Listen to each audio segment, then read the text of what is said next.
जय श्री राम। आप सभी मित्रों का चैनल लोक रंजन में बहुत बहुत स्वागत है। हिंदू संस्कृति अत्यंत ही विलक्षण है। हमारे प्राचीन ऋषि मुनियों ने मनुष्यों के जीवन शैली को सामाजिक कार्य एवं वैज्ञानिक सिद्धांतों के आधार पर ही निर्धारित किया है। प्राचीन ऋषि ही निसंदेह रूप से उस युग के महान वैज्ञानिक थे। उनके सारे प्रयोग और आविष्कार मनुष्यों के जीवन को और अधिक सुखमय बनाने के लिए ही तो थे। इसके साथ साथ संसार के समस्त जीव जंतुओं एवं प्रकृति की अनमोल धरोहरों के हित के लिए भी प्रतिबद्ध रहते थे। वैज्ञानिक सिद्धांत अत्यंत जटिल होते हैं। प्रत्येक मनुष्य को आसानी से समझाया नहीं जा सकता और प्रत्येक मनुष्य इसे याद रखकर अपना कर्म कर सके यह भी संभव नहीं। हमारे ऋषि मुनि अत्यंत ज्ञानी थे। उन्होंने इसके लिए कथाओं कहानियों के माध्यम से वैज्ञानिक सिद्धांतों को संस्कारों से जोड़ा और प्रत्येक व्यक्ति इसकी पालना कर सके इस हेतु दैनिक कार्यों व्रत त्योहार एवं मनुष्य के प्रत्येक संस्कारों के साथ जोड़ा है।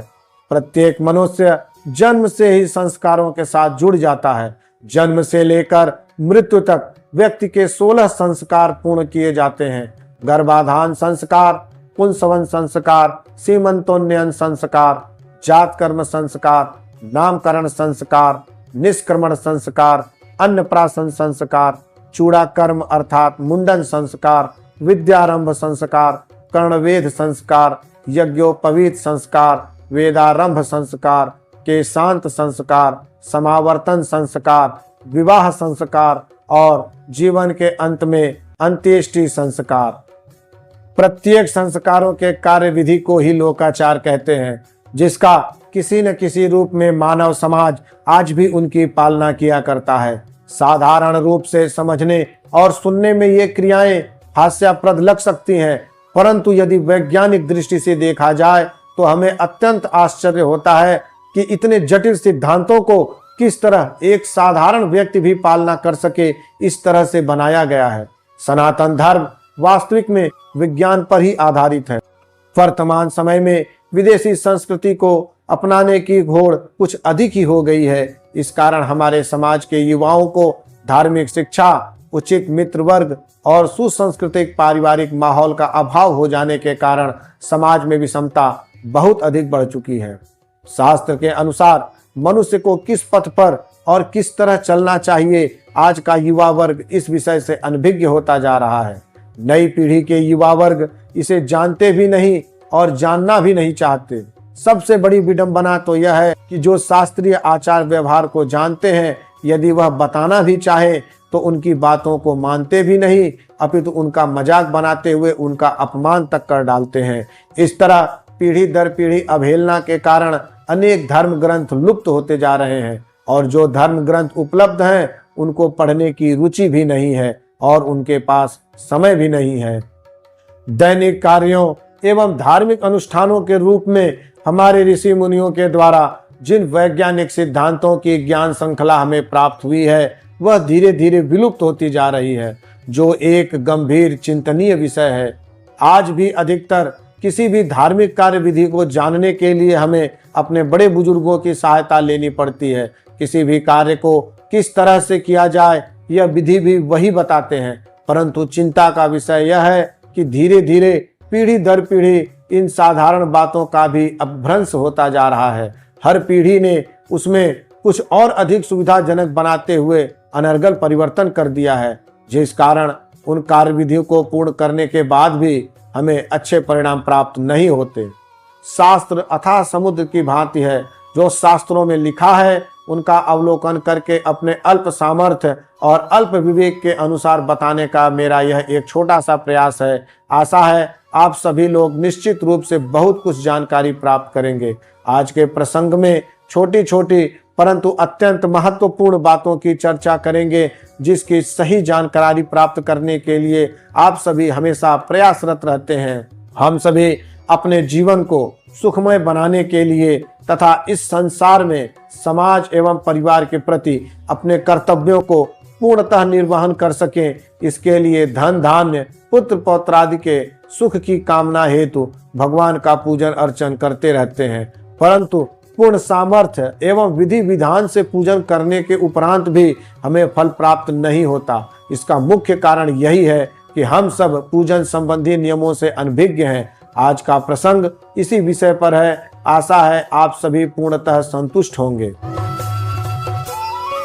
स्कंद पुराण में कहा गया है कि देव देवताओं का पूजन हमेशा पूर्वमुख होकर करना चाहिए। यदि पूर्वमुख में बैठकर पूजा कर पाना परिस्थितिवश न हो पाए तो उत्तर मुख में बैठकर पूजा करना उचित है। दक्षिण मुख में सिर्फ पितृ कार्य के निमित्त ही पूजा करनी चाहिए।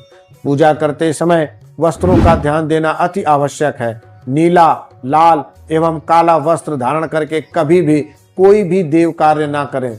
गीले वस्त्रों को भी धारण करके पूजन कार्य या कोई भी दान, हवन कार्य, जप इत्यादि नहीं करना चाहिए। इससे किया हुआ पूजन कार्य निष्फल तो होता ही है, वरन इसके साथ साथ हमें बुरा परिणाम भी प्राप्त होता है। पूजन कार्य करते समय अपने बालों को खोलकर पूजन कार्य, आचमनी इत्यादि नहीं करना चाहिए। तांबा एक मांगलिक धातु माना जाता है जो भगवान को पवित्र एवं अत्यंत प्रिय है। भगवान को जब भी भोग इत्यादि अर्पण करें तो विशेष रूप से तांबे के पात्र का ही प्रयोग करें। भगवान को आचमनी के लिए जो जल हम उन्हें अर्पित करते हैं उसे भी तांबे के पात्र में ही रखना चाहिए। चांदी पितरों को परम प्रिय है। देव पूजन में चांदी का प्रयोग नहीं करना चाहिए। भगवान की पूजा करते समय दीपक को जलाने या किन्हीं भी कारणों से यदि दीपक का स्पर्श हो जाए तो पुनः हाथों को धो लेना चाहिए। हाथ के ना धोने से दोष लगता है, पूजन कार्य अशुद्ध हो जाता है। इसका विशेष ध्यान रखना चाहिए।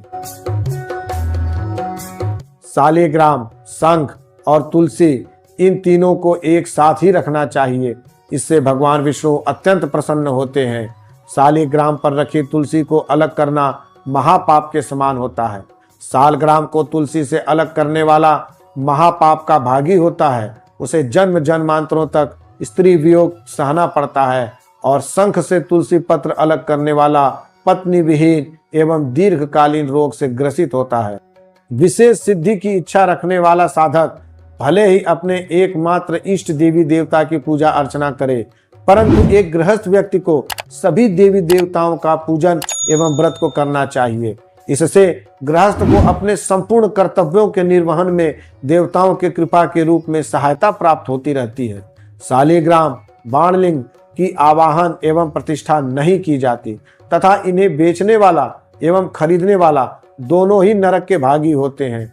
एक ईश्वर भक्त को चाहिए कि वह अन्य किसी दूसरे ईश्वर भक्त की खोज करे और उन्हें शालिग्राम का दान करे। इससे अनंत पुण्य प्राप्त होता है। खरीदने की अपेक्षा दान में प्राप्त शालिग्राम एवं बाणलिंग की सेवा करना अत्यंत फलदायी होता है। प्रत्येक मनुष्य को यह नियम ध्यान में रखते हुए इस क्रम को सुचारू रूप से निर्वहन करना चाहिए।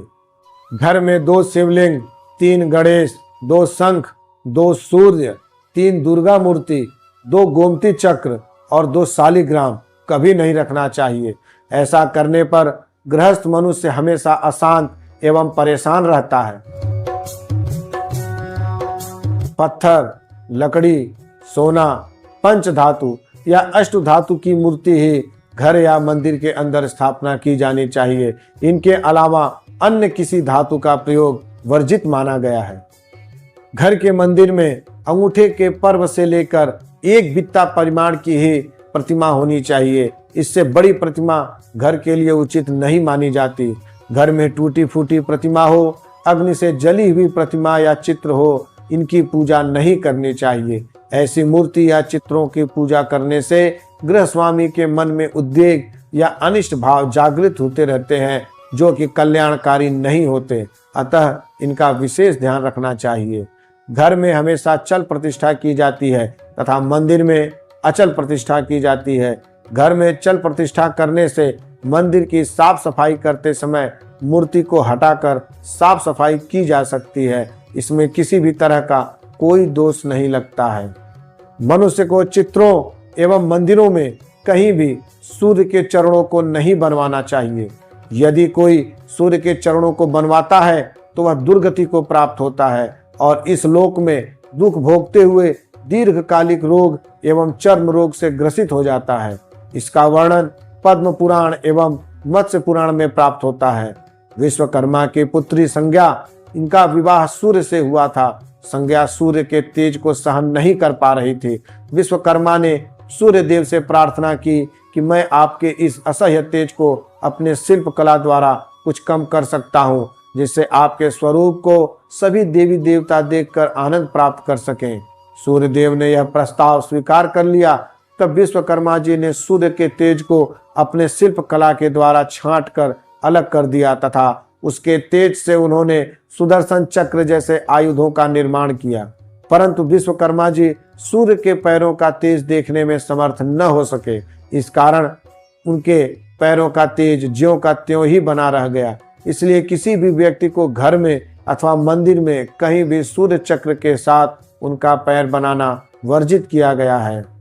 गंगा जी में, शालिग्राम में तथा शिवलिंग में सभी देवी देवताओं का पूजन बिना किसी आवाहन एवं विसर्जन के किया जा सकता है। अर्थात यदि हम किसी अन्य देवताओं का पूजन करना चाहते हैं या किसी देवी का पूजन करना चाहते हैं और उनका चित्र या मूर्ति हमें प्राप्त नहीं हो पा रही है, तो ऐसी स्थिति में शालिग्राम एवं शिवलिंग तथा गंगा जल में ही उनके स्वरूप को ध्यान में रखकर उनका नाम लेकर पूजन किया जा सकता है। भगवान की पूजा सामर्थ्य और ज्ञान के अनुसार करनी चाहिए। इसमें दिखावा नहीं करना चाहिए। जितना सामर्थ्य हो उसके अनुसार ही करें। पूजा तभी सफल होती है। पूजन विधि सामान्यतः 3 प्रकार से की जाती है। प्रथम, पंचोपचार पूजन, जिसमें भगवान को गंध, पुष्प, धूप, दीप और नैवेद्य अर्पित किया जाता है। द्वितीय पद्धति दशोपचार पूजन की होती है, जिसमें भगवान को पाद्य, अर्घ्य, आचमन, स्नान, वस्त्र, गंध, पुष्प, धूप, दीप, नैवेद्य अर्पित किया जाता है। तृतीय पूजन पद्धति षोडशोपचार पूजन कहा जाता है, जिसमें भगवान को पाद्य, अर्घ्य, आचमन, स्नान, वस्त्र, आभूषण, गंध, पुष्प, धूप, दीप, नैवेद्य, आचमन, तांबूल, स्तव पाठ, तर्पण और नमस्कार किया जाता है। प्रातःकाल स्नान के बाद पुष्प, तुलसी पत्र एवं बेल पत्रों को तोड़ना चाहिए। परंतु कहीं कहीं पर यह भी वर्णन प्राप्त होता है कि स्नात्वा पुष्पम न गृहीयात देवा योग्यंत दीरितम, अर्थात स्नान के बाद पुष्प नहीं तोड़ने चाहिए, क्योंकि वे पुष्प देवताओं पर चढ़ाने योग्य नहीं रहते। सामान्यतः लोग बिना स्नान किए ही पुष्प तोड़ने का उपक्रम करते हैं, परंतु यह निषिद्ध कार्य है। इस विषय में कहा गया है, स्नानम कृत्वा तु ये केचित् पुष्पम चिन्वन्ति मानवाः देवतास्तन्न ग्रहन्ति भस्मे भवति दारुवत्, अर्थात स्नान करके फूल न तोड़ें, क्योंकि ऐसा करने से देवता इसे स्वीकार नहीं करते। इस वाक्य से यह प्रतीत होता है कि प्रातः काल उठकर स्नान करने से पहले ही पुष्पों को तोड़ लेना चाहिए, परंतु इस श्लोक का अर्थ यह नहीं है। ज्ञानियों ने बताया है कि यहाँ स्नान शब्द का अभिप्राय मध्याह्न स्नान से है, अर्थात मध्याह्न के समय स्नान करके पुष्प तोड़ना वर्जित है। इस बात का हमेशा ध्यान रखें कि प्रातः काल स्नान के बाद ही पुष्पों का चयन करें और यह देवताओं को भी स्वीकार्य होता है। यह कुछ नियम है जो प्रत्येक मनुष्य को ध्यान में रखते हुए पूजन करना चाहिए, जिससे उनके पूजन का पूर्ण फल प्राप्त हो। अपने धन धान्य, पुत्र पौत्र आदि के साथ सुखमय जीवन को व्यतीत करते हुए अपने कर्तव्यों का निर्वहन कर सकें और अपना जन्म सफल कर सकें। अपनी अल्प बुद्धि और सामर्थ्य के अनुसार धार्मिक ग्रंथ एवं पुराणों से जो कुछ भी जानकारियां मुझे प्राप्त हुई, उन्हें आप सभी को बताने का प्रयास किया है। कहीं न कहीं इनमें कुछ गलतियां भी हो सकती हैं। आप सभी प्रबुद्ध जनों से निवेदन है कि आप मुझे क्षमा करेंगे। यह क्रम रुकेगा नहीं, यह तो अभी शुरुआत है। अभी बहुत सी ऐसी जानकारियों को आप तक पहुंचाने का प्रयास करूंगा जो दैनिक जीवन में अत्यंत महत्वपूर्ण है। यह प्रसंग थोड़ा लंबा चल सकता है, इसलिए इस प्रसंग के अन्य भाग आप सभी को क्रमशः प्राप्त होंगे। आशा है आप सभी को यह प्रसंग अच्छा लगा होगा। आपके द्वारा चैनल लोक रंजन प्रेरक प्रसंग को सब्सक्राइब एवं लाइक के रूप में सहयोग प्राप्त हो, इसके लिए आप सभी से नम्र निवेदन है इस चैनल को लाइक और सब्सक्राइब जरूर करें। यदि आप सभी को विषय वस्तु अच्छी लगी हो तो अन्य लोग भी इसका आनंद और ज्ञान प्राप्त कर सकें, इसके लिए अपने मित्र गणों, सगे संबंधियों को भी शेयर करें ताकि उन्हें भी ज्ञान के साथ साथ आनंद प्राप्त हो। भगवान विष्णु एवं भोलेनाथ की कृपा आप सब पर बनी रहे। आप सभी का बहुत बहुत धन्यवाद। हर हर महादेव।